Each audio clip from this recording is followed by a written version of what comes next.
The Philadelphia 76ers have lost 4 of their last 5 and dropped down to 6th place in the Eastern Conference. While it seems all bad for the team, there is one sign of good news, and that is Ricky Council IV. He shined again in last night's loss to the Celtics in his 19 minutes of play, producing 16 points, 4 rebounds, an assist. Also had just one turnover, a +7 in a game that the Sixers lost by 18 points, which was pretty strong there. His 16 points made him the second highest leading scorer on the Sixers, and by far doing the most with his minutes on the court. The thing that has impressed me the most about Ricky Council IV, besides just everything in the way that he's played so far, number one, the motor that he plays with truly makes an impact. That outside of Tyrese Maxey, it's tough not to say that Ricky Council IV was the guy trying his hardest last night. That the level that he competes at, the motor that he plays with, is a defining trait in a way that guys simply aren't going to match. And as far as the actual basketball ability, his body control and the way that he attacks the basket truly is an elite skill set. That with his athleticism, he truly is one of the more elite athletes across the entire NBA, the explosiveness that he possesses, and he just attacks the rim with a reckless abandon and still finds the touch to kiss it off the glass and gets the finish. He loves finishing with the off-the-glass layups, and it's working quite well for him. To dive into the specifics here, Ricky Council is leading the NBA in point percentage off drives in February. Obviously, a super unique sample size here, but 113 points per 100 possessions, I believe, is the statistic here, beating out everyone in the league. Very unique and niche stat there, but it still proves the effectiveness when he gets that straight line head down and attacking the basket. And by the way, the jumper has been better than most expected. That was the biggest point of concern for Ricky Council, what prevented him from being drafted in last year's spring draft.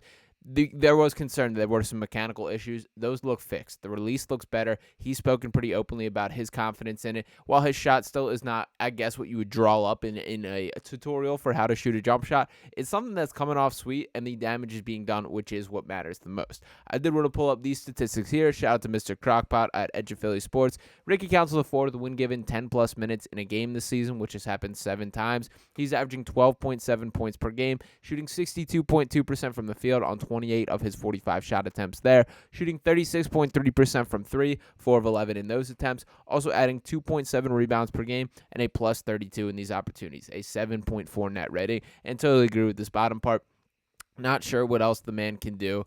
Are you paying attention at Daryl Morey? And that leads me to my next point here is the time to give Ricky Council IV a true NBA contract is yesterday. This simply must be done. That I don't know what more he could do to prove it, that there is the unique situation when we talk about the draft situation. And the guy that I'm going to compare this to is Shake Milton, because I think the Sixers handled things perfectly with Shake Milton. He was a guy that was the 54th overall pick, a second-round pick. And the way that the NBA finances and draft world works, that there's only guaranteed contracts for first-round picks. Second-rounders and undrafted guys, it's an even playing field. It's more competitive, and frankly, everyone's route turns a little different as a result of this. For Ricky Council IV, that he went undrafted in last year's draft, both him and Terquavion Smith were added to the Sixers immediately following the draft, and they were guys that were clearly circled for the Sixers. Ricky Council has been the guy that has earned his keep, outplayed his contract, and once again, to compare this to Shake Milton, this is an opportunity where Shake was a second-round pick, did not have a guaranteed contract. The Sixers saw a little bit of signs of life in him, saw the production, and immediately signed him to a 4-year contract. To pull up exactly what that looked like, that was a $1.3 million deal in the 2019-20 season, $1.7 million in the 2021, $1.84 in the 21-22, and then just under $2 million in the 22-23 season. Now I understand that, as happens with inflation in the world we live in and the NBA salary cap continuing to rise, those figures will be slightly higher than probably was the case with Shake Milton, but the principle still stands that you ink Ricky Council IV to a long-term deal now, that will become one of the best value deals in the entire NBA by the end of it. That with Shake Milton, even if he kind of underperformed the expectations or hope when you first signed that deal, that's still a bargain bin contract. That you're talking about a legitimate rotation player making under $2 million a year. That doesn't really happen in today's NBA. So it was successful with the Shake opportunity. Shout out to him still doing his thing and has spread his wings and flown to new opportunities since his time with the Sixers. But with Ricky Council IV, I think he's ready to make an impact now. And I think even further in the future, he will be even more productive and carve out a lane in which the point that he has not yet. And I do think the opportunity is there. That Nick Nurse, when speaking with reporters, said, quote, especially with KJ out, I can see him sliding into that 3-4 position here for a little while. So I love that Nick Nurse is taking notice. I think Ricky Council IV and KJ Martin do have a little bit of overlapping skill sets, which will be interesting to see how Nick Nurse plays it from here on out.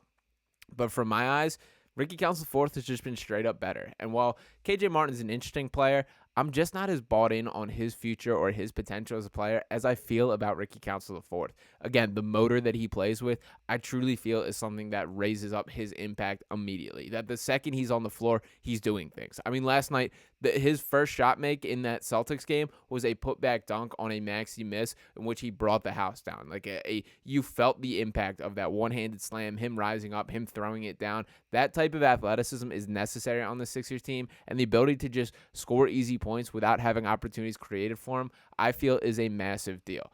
And this isn't a surprise. As much as Ricky Council IV is launching onto the stage now that we're just seeing him in a Sixers uniform making these types of impacts and opportunities, this has been the guy that he has been. That he was a guy that has had recruiting attention for him for several years. And to look at his college stats specifically, spent the first 2 years at Wichita State, saw his production improve from 7.1 points per game his freshman year to 12.0 the following year. Also, the rebounding numbers climbing from 3.4 to 5.4. The three-point percentage, once again, is a little bit of the point of concern that you can see that sliding scale go down throughout his time in college from 44.4% in his first year down to 30.6% and then down to 27% in the season that he spent at Arkansas. But on that Arkansas team, he was the leading scorer, starting 29 out of 36 games, averaging 16.1 points, 2.3 assists, 3.6 rebounds. Again, the three-point percentage is something to note. But on that Arkansas team in which Ricky Council IV was the leading scorer, there were 3 guys drafted, and Ricky Council was the guy that when push came to shove in a lot of matchups, he was the guy getting buckets down the stretch. We're talking about Nick Smith, who was drafted by the Hornets, Anthony Black drafted by the Magic, a top 10 pick there, and then Jordan Walsh drafted by the Celtics as a second-round pick. Jordan Walsh, who I like quite a bit, and I'm very fearful for what he might develop into in a Boston uniform. But the bottom line is we got our guy in Ricky Council IV, and he's already making an impact in the way that I'm very excited about. So to talk about what he can kind of slide into from a role perspective, number one of the things that is jumping out is his impact without having a true opportunity. Is when he's on the floor, there's no plays called for Ricky Council IV. He's creating his own opportunities, whether that be in transition, whether that be in putbacks. And why that's so refreshing to me on the offensive perspective is you contrast that with a guy like Tobias Harris, who I understand is kind of the guy that I've been beating on pretty rough and deservingly so because he's played some horrid basketball of late. Likely the worst stretch of his professional career, absolutely the worst stretch in his Sixers career, and that bar is pretty low. Don't get me wrong, I'm not overlooking any of those things, but it's frankly been disgusting to see the product that he has been putting on the floor.